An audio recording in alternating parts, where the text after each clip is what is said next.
እግዚአብሔር የሆነ ቦታ ከፈለገ እንደሱ ነው የሚያደርግ። ይባርክና የማያጣላ ነገር ያጣላል። አገሩ በሙሉ ረሃብ እየመታው ነው። አዎ አገሩ በሙሉ በድርቅ እየወደቀ ነው። እዚሁ ነው መባረከ። እኔ ካንተ ጋር መሆኔን የማሳየው በዚህ ነው። ውሃ ከሰማይ በማይወርድበት ሰዓት ላይ አገር በሙሉ በተራበበት ሰዓት ላይ ይስሐቅ ብዙ አፈራ ሳይሆን 100 እጥፍ አጨደ።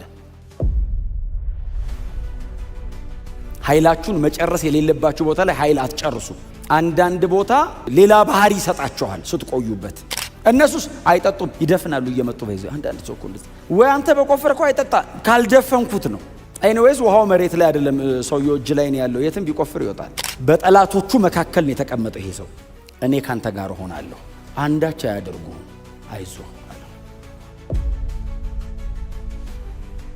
በወንጌል እውነትና በዘላለም ሕይወት ጉዳይ ላይ ነው ኢየሱስ የማይደራደረው እንጂ የርስት ጥያቄ የለውም። ኢየሱስ አንዳንድ ነገር ትቶ ሄደ።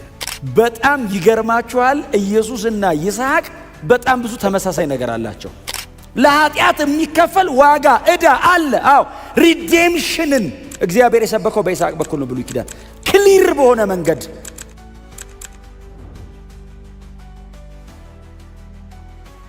እና አብርሃም በነበረበት ዘመን ረሃብ መጣበት። አዎ ተነስቶ አቢሜሌክን አግኝቶታል። ከዓመታት በኋላ ይስሐቅ እንደገና እዚያው ጌራራ ምድር ላይ በጣም ለከነዓን ተጠግቶ ነው ያለው። ሞር እግዚአብሔር ለአባቱ ለአብርሃም ትወርሳለህ ያለው መሬት ተጠግቶ ነው ያለውና ረሃብ ሲገጥመው አቢሜሌክ የሚባል አንድ የጌራራ ገዢ ነው ያገኘው እና አቢሜሌክን አገኘው። በኋላ ላይ ግን ይስሐቅም ሲያየው ረሃቡ ጌራራ ምድርም ጭምር ስለሆነ እኔም እንደ አባቴ እንደ አብርሃም ተነስቼ ወደ ግብጽ ምድር ልውረድ እና ምናልባት መፍትሄ በግብጽ ሊኖር ይችላል ሲል እግዚአብሔር በዚያ ሌሊት ተገለጠለት ለይስሐቅ። እንዳትሄድ ወዴትም አለው፣ በዚህም ስፍራ ተቀመጥ እባርክሃለሁ። ምሪት ሰምቶ መንቀሳቀስን የመሰለ በረከት የለም። ረሃብ ነው፣ በጣም ጽኑ ረሃብ ነው፣ ጠንካራ ረሃብ ነው። አባታችን አብርሃምን የሚያክል የኪዳን ሰው ከነበረበት ቦታ ተነስቶ ወደ ሌላ አገር እንዲሄድ ያደረገ ያስኮበለለ ረሃብ ነው። አብርሃም ግብጽ ሲሄድ የገጠመውን ታውቃላችሁ። የግብጽ ሰዎች ሳራ በጣም ቆንጆ ነበረች የሚል ቃል አለ። አብርሃም ራሱ ሳራ እንደዚህ አላት፣ ነይ ሳርዬ አላት። አቤት በጣም ውብ ስለሆንሽ አላት። በአንቺ ምክንያት የዚህ ሀገር ሰዎች ባሏ ነው ብለው እንዳይገሉኝ እህቱ ነኝ በይልኝ እስቲ አላት። ሳራስ እሺ አለች። እህቴ ናት አለ። ውብ ነበረችና ፈርዖን ወሰዳት የሚል ቃል አለ። ባይዘው እህት ናታው ሚስተላለችማ በቃ ወሰዳት አለ። አረ ወሰዳት የድሮ ሰው ከባድ። አረ ወሰዳት ሲል ሲወስዳት እግዚአብሔር በዛ ሌሊት ለፈርዖን ተገለጠ ይላል። በአብርሃም ስህተት አብርሃም ተሳስቷል፣ በቃ ሳራን ይወሰዷት አላለም እግዚአብሔር። ፈርዖን ካገባ ሚስቱ ናት አለው። መልስ አብርሃም ፈርቶ ይሽሽን እግዚአብሔር ኪዳን በሷ በኩልና የሚቀጥለው በልመልስ አለው። መለሰለትና አንተ አለው አቤት ሚስቱ ሆና ሳለ እንዴት እህቴ ናት ትላለህ? ምን ጉንትን ልታመጣብን ነው ሲለው አይ እንዳትገሉኝ ፈርቼ አለ። ባይዘው እቺ ስተት ይስሐቅም ደገማት። ምዕራፍ 26 ላይ ደገማት። ሲያያቸው ርብቃም ውብ ነበረች። መጽሐፍ ቅዱስ ውብ ቆንጆች ነበሩ ስለሚል ምንም የተለየ ያስቀመጠው ነገር መመዘኛ የለም። ከዛ ይሄም ሰው ረሃብ ሲመጣ ተነስቶ ሌድ ሲል እና አቢሜሌክ ሀገር ገባ። ጌራራ ሲገባ የጌራራ ሰዎች ከበብ ነገር አረጉት እና ሲያይ በርብቃ በኩል ሊገደል ነው። ከዛ መከራት። አባቴ አብርሃም በዚህ መንገድ አልፏል፣ በእኔም ልለፍ ብሎ የማይሆን ጥበብ ከአብርሃም ተዋሰ። አይሆንም። በእግዚአብሔር ላይ የነበረውን መደገፍ ጥያቄ ውስጥ ነው የከተተው። ቢገሉኝስ አለ እግዚአብሔር ይጠብቀኛል አይደለም ያለው። ቢገሉኝስ እግዚአብሔር ምን ብሎታል? አብሬ ነኝ፣ እዚህ ምድር እባርክሃለሁ፣ እንዳትሄድ ብሎታል። አገሩ በሙሉ ረሃብ እየመታው ነው። አዎ አገሩ በሙሉ በድርቅ እየወደቀ ነው። እዚሁ ነው መባረከ። እኔ ካንተ ጋር መሆኔን የማሳየው በዚህ ነው። አብርሃም እዛ ምድር ሄዷል፣ አንተ እንዳትሄድ አለው። ተመሳሳይ ነው ረሃቡ። አዎ እዛ ሄዶ አብርሃም ተመልሶ መጥቷል። አንተ የትም እንዳትሄድ እዚሁ ነው መባረክ ሲለው እግዚአብሔርን ሰምቶ ቁጭ ያለበት አገር እየተደገፈ መቆየት ግን ትንጨነቅ። ማን ያውቃል እግዚአብሔር ነገሩን የሚፈጸመው በዚህ መንገድም ሊሆን ይችላል። ስለዚህ አንቺ እህቱ ነኝ በይ። የአብርሃም ግማሽ እውነት ነው፣ የዚህኛው ምንም እውነት የለው። ከዛ እህቴ ናት አለ። እህቴ ናት ሲል እሺ አሉት። አልወሰዳትም። ባይዘው አቢሜሌክ ርብቃን አልወሰዳትም። እሺ ያለውና ከዛ አንድ ቀን ከለታት በአንድ ቀን አቢሜሌክ በመስኮት ሲያይ እንዴ አለ። ጠራው። አንተ አለ። አቤት ሚስትህ ናት እንዴ አለው። አዎ ስለምን ታዲያ እህቴ ናት ብለህ እኛ ላይ ምን መቅሰፍት ልታመጣብን ነው? ከኛ መካከል አንዱ ቢወስዳትና ቢያገባትስ ኖሮ አምላክ እግዚአብሔር እኛ ሊቆጣን አልነበረም? ምን አለ? ትገሉኛላችሁ ብዬ ፈርቼ ነው አለ። ኖ አለ። ይሄ ታሪክ ሁለቴ ከተደገመ እኛ ሶስተኛ እንዳንደግመው ነው። ሰው ሰራሽ የሆነ ቴክኒክ አትፍጠሩ። እግዚአብሔር እዚህ ቦታ እባርካለሁ ካለ የሚባርክ በሚበላና በሚጠጣ ብቻ አይደለም፣ በቤትም በውስጥም በውጭም በሰላምህም ነው። ጥበቃውም አለው ካለ እግዚአብሔር አለው ነው፣ ሁለንተናዊ ነው። መጽሐፍ ቅዱስ ሲናገር ይስሐቅ ሕይወቱን ካስተካከለ ከተመለሰ በኋላ ዘርዘራ የሚል ቃል ይስሐቅ ወጣና ዘርዘር። ድርቅ ነው ባይዘይ ረሃብ ነው። ወጥቶ ዘርዘራ። መጽሐፍ እንደዚህ ይላል፣ እግዚአብሔርም ይስሐቅን ባረከው። በዚያ ምድር ምናልባት አላቅም ጌታ ኢየሱስ ክርስቶስ ሲናገር ካልሆነ በቀር ሌላ ቦታ ደግሜ ያላነበብኩት መጽሐፍ ቅዱስ ላይ 100 እጥፍ አጨደ የሚል ቃል አለ። 100 እጥፍ ይታጨዳል እንዴ? ድርቅ በሆነበት አገር፣ መሬቱ በማይመልስበት አገር፣ ውሃ ከሰማይ በማይወርድበት ሰዓት ላይ፣ አገር በሙሉ በተራበበት ሰዓት ላይ ይስሐቅ ብዙ አፈራ ሳይሆን 100 እጥፍ አጨደ። በሙላት እግዚአብሔር አብሮት መሆኑን አሳየ። ይስሐቅን እግዚአብሔር ባረከው ይላል። ከብቶቹ አህዮቹና ጎተራው ሞላ። በዚህ ጊዜ የጌራራ ሰዎች መጡና አንተ አሉት፣ አቤት፣ ከኛ ይልቅ አይልሃልና አሁን እኛ መሃል ተቀምጠ በለጥከን አሉት። እንግዳ ሆነን የመጣው እኛ መሬት ላይ ነው የዘራኸው፣ እኛው መሃል የተቀመጥከው፣ ግን አምላክ እግዚአብሔር ካንተ ጋር ስላለ አምላክ እግዚአብሔር ስለባረከ ከኛም ይልቅ ስለበዛ ምድራችንን ልቀቅና ሂድ አሉት። ይስሐቅ አላንገራገረም። እግዚአብሔር አብሮት አለ። የትም ቢሄድ በደረቅ መሬት ላይ በድርቅ ዘመን 100 እጥፍ እንዲያፈራ ካረገው የትም ቢሄድ እግዚአብሔር እንደሚባርከው ያውቃል። ስለዚህ ይስሐቅ አልተሟገተውም፣ እሺ አለ። በዚህ በድርቅ ምድር ላይ እግዚአብሔር እኔን ለይቶ ሲባርከኝ የነካውትን በሙሉ ሲያበዛ፣ ኦኬ የተዘራው ስንዴ ሊሆን ይችላል፣ 100 እጥፍ በቀለ። ከብቱ አህያው ድሮ የሚቆጠረው በሱ ነው ንብረት።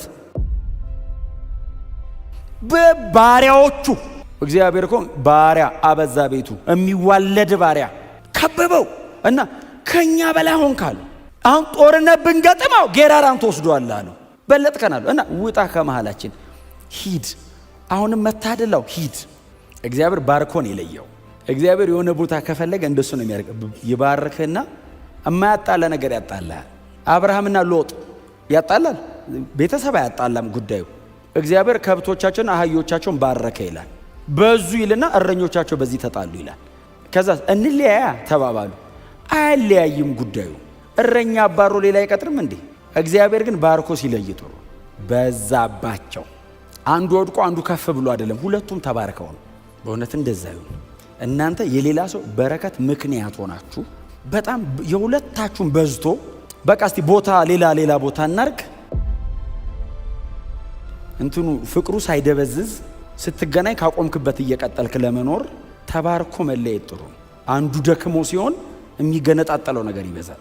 ተባርከ ሲሆን ግን አሳማኝ ነው። መሀል ላይ ባረከው ኪዳን ያለው ሕዝብ ስለሆነ ብቻውን ባረከው። ከዛ ወጣ ሄደ። ሲሄድ ሰውየው የሚሄድ የት ነው? አባቱ አብርሃም የነበረበት ቦታ ሄደ። ተመልሶ አባቱ አብርሃም የነበረበት ቦታ ሄደና አገልጋዮቹን ጠራቸው። ኑ አላቸው ሎሌዎቹን። አቤት ሲል አባቴ አብርሃም ቆፍሯቸው የነበሩትን እነዛን የውሃ ጉድጓዶች እስቲ ቆፍሯቸው አለ። አዲስ መሬት ነው፣ አዲስ ቦታ ነው፣ አዲስ ቻሌንጅ ነው።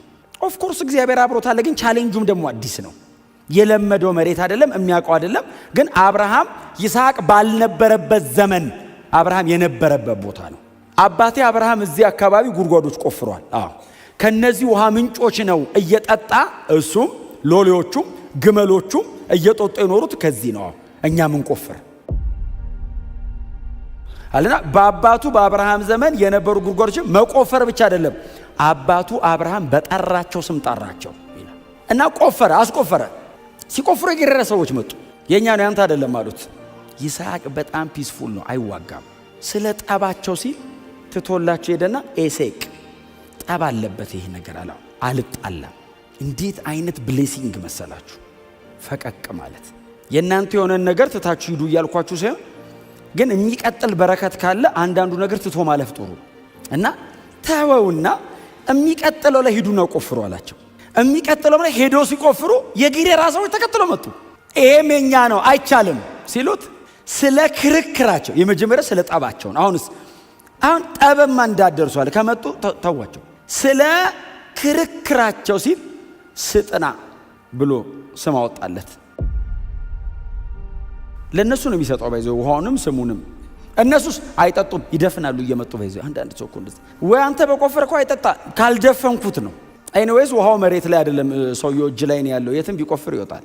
እና ሲዘጉበት ፈቀቅም በል አለ ይስሐቅ። ሞር እያስጠጉኝ ነው ወደ ተባለው እንደውም እየሄድኩ ነው። ትቶ መሄድ ጥሩ ነው።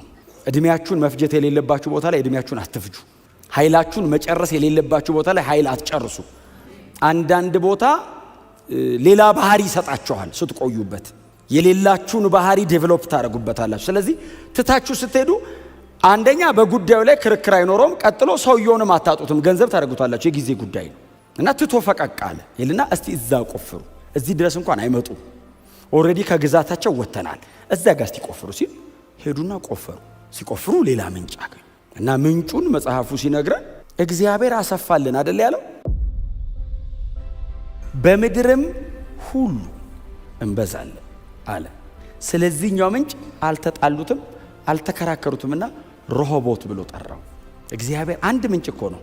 እግዚአብሔር አሰፋልን አለ፣ በምድርም ፊት ላይ እንበዛለን። በዚያም ቦታ ላይ ይስሐቅና የእርሱ የሆነው በሙሉ ተቀመጠ። መጽሐፍ ቅዱስ ሲናገር የይስሐቅ ሎሌዎች ነገሩ በጣም ተመቻቸው፣ ፈቀቅ ብለው ቆፈሩ ይላል። ሌላ ምንጭ አገኙ። አንዳንድ ነገር እኮ ፈቀቅ ብሎ ሲሆን ሌላ ምንጭ ሲያገኙ ቦታውንም አየው፣ ሳቤህ ብሎ ጠራው ምንጩን። የዚያም ቦታ ስም ቤርሳቤ ተብሎ ተጠራ። እግዚአብሔርም በዚያች ሌሊት ለይስሐቅ ድጋሚ ተገለጠለት። እግዚአብሔር እንደዚህ አለው፣ እኔ የአባትህ የአብርሃም አምላክ ነኝ፣ አትፍራ፣ በዚህ ስፍራ ተቀመጥ አለው። መንቀሳቀስ ልክ ነው አለው። እዚህ ድረስ እየቆፈርክ መምጣት ልክ ነው። ከዚህ በኋላ ግን ከዚህ ወዴትም እንዳትሄድ፣ እኔ ካንተ ጋር ነኝ፣ አትፍራ። ለምንድን ነው ያለው? የጌራራ ሰዎች እየመጡ ነው። በጠላቶቹ መካከል ነው የተቀመጠው ይሄ ሰው። እኔ ካንተ ጋር ሆናለሁ፣ አንዳች አያደርጉህም፣ አይዞህ አለው። መጽሐፍ እንደዚህ ይላል፣ ይስሐቅም በዚያ ቦታ የእግዚአብሔርን ስም ጠርቶ መሰዊያ አቆመ ይላል። እግዚአብሔር በዚህ አለ ይስሐቅ። ከዚህ በኋላ ወዴትም አልሄድም አለ። ትታችሁ እለፉ። ዛሬ መልእክቴ ይህች ናት። አንዳንድ ነገር ላይ አትቆዩ። መፍጀት የሌለባችሁን እድሜ አንዳንድ ነገር ላይ አትፍጁ። መጽሐፍ ቅዱሳችን ላይ ያሉ በጣም ትልልቅ ሰዎች፣ የዚህ እምነት ደግሞ ጀማሪና ፍጹም አድራጊ የነበረው ጌታችን ኢየሱስ ክርስቶስ ከመካከላቸው ትቶ ይሄዳል። በወንጌል እውነትና በዘላለም ሕይወት ጉዳይ ላይ ነው ኢየሱስ የማይደራደረው እንጂ የርስት ጥያቄ የለውም። ኢየሱስ አንዳንድ ነገር ትቶ ይሄዳል፣ ዝም ይላል፣ ያልፈዋል። ፐርሰናል ከእሱ ጋር የሚያያዝ ነገር አልፎ ይሄዳል። እግዚአብሔር ከእናንተ ጋር ነው። ምንጩ እጃችሁ ላይ ነው ያለው። ምንም ቦታ ላይ ብትገቡ እግዚአብሔር በኪዳን ከእናንተ ጋር አብሮ ይሰራል። በምሪት ሂዱ። እግዚአብሔር ቁጭ በል የሚል ቦታ ተቀመጥ። እግዚአብሔር ሥራ አለኝ የሚል ቦታ ላይ ቁጭ በለ፣ ሥራህን ቀጥል። ይሄ ታላቅ የኪዳን ሰው ያደረገው ይሄንን ነው። እግዚአብሔር ሲቀጥል የቀጠለው ከዚህ ሰው ጋር ነው። ሲቀጥል የቀጠለው በምሪት ነው። ሲቀጥል የቀጠለው በይስሐቅ ካራክተር ነው። ስለ ይስሐቅ መጽሐፍ ቅዱሳችን ውስን ቦታዎች ላይ አለ። የተነሳባቸው ቦታዎች በሙሉ ግን ካያችሁ እግዚአብሔር መሐላ ከይስሐቅ ጋር ነበረው ነው። ያዕቆብ በጣም ብዙ ቦታዎች ላይ አለ መጽሐፍ ቅዱሳችን ላይ። በጣም ብዙ ቦታዎች ላይ ካለ የፈጠርኩ ያዕቆብ የሰራው እስራኤል ሁለት ነው። ሰውየው ብዙ ነገር ይነካል፣ ብዙ ነገር ያበላሻል። የጦርነት ሰው ነው። የሆነ ቦታ ይገባል፣ በጣም አውት ስማርት ያደርግሃል። መገለጥ ከመጣ ለራሱ ነው። ሸመልመል እያደረገ የሚያበዛው የራሱን ነው። አንተን ከጨዋታ ያስወጣል፣ እግር በእግር ይከታተላል፣ ብኩርና በእንጀራ ይቀይራል። ኤስ ፒስፉል። በጣም ይገርማችኋል። ኢየሱስና ይስሐቅ በጣም ብዙ ተመሳሳይ ነገር አላቸው። ኢየሱስ ወደር የለውም፣ ግን ግዴታ ጥላ አለው። ለመምጣቱ ግን እግዚአብሔር እንደ ጥላ እንደ ምልክት የሚያስቀምጠው ሰው አለ። አወላለዳቸው ጀምሮ ይስሐቅ የተወለደበትን መንገድ ይዩት። በጣም ሚራክለስ በሆነ መንገድ ነው የተወለደው። ለአብርሃምና ለሳራ ብቸኛ ልጃቸው ነው። ባይዘዌ በጣም ሚራክለስ በሆነ አይነት መንገድ ነው የተወለደው። ይስሐቅ ብቻ ነው በዚህ መንገድ የተወለደው። የ100 ዓመት ሸማግሌና የ90 ዓመት እናት አብርሃምና ሳራ ብቻ ናቸው። የለም ሌላ። በዚህ መጠን ከኢየሱስ ክርስቶስ ሞትና ትንሣኤ ጋር አንድ አይነት የሆነ መጽሐፍ ቅዱስ ላይ ሌላ ታሪክ የለም። ይስሐቅ ብቻ ነው። የኢየሱስ ክርስቶስን ሞትና ትንሣኤ አዲስ ኪዳናችን ላይ ነበር ተመጣጣኝ የተባለ ሌላ የመጽሐፍ ቅዱስ ባለ ታሪክ የለም።